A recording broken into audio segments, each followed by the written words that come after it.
Hi guys, so this is the Mazda CX-7 2008 2.3 liter Dizzy turbo. I just replaced the turbo because it's making too much smoke on the exhaust pipe. It's leaking on the turbo, the oil. Anyways, this was my first time doing this job and it was quite a pain in the butt. I didn't expect that at all, but the car seems to be running fine now.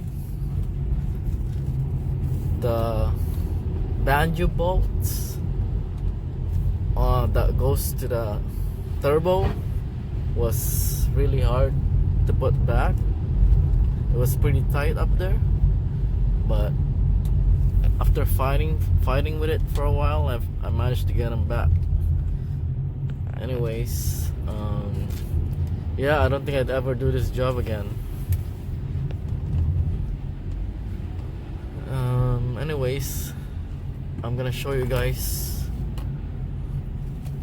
what the vehicle looks like.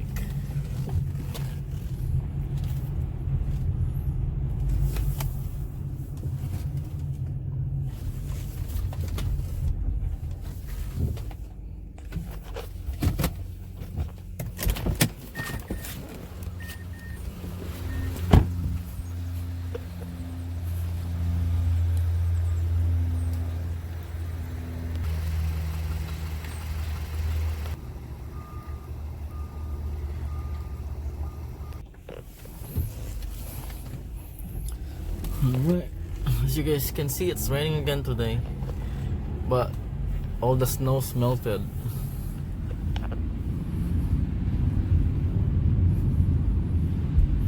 Today is Wednesday, February 5th.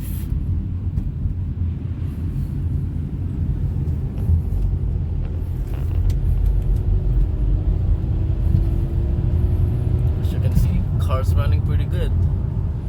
Anyways, I'll see you guys again next time. Thanks for watching. Bye for now.